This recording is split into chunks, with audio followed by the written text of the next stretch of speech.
Alright, well, I got the motor apart, and I think I discovered what the knocking was. If you look in the bottom of the pan, those are the tabs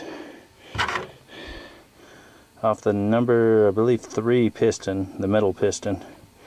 That's the little ear that's on the bottom of the tab. And the only reason I can think of it failed was because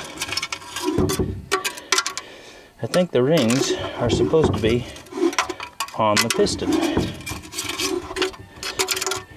So that's what I'm guessing the knocking was. The rings failed, made the piston cock sideways, and broke the piston. So if you've got any other suggestions other than that, well, there you go. Bye.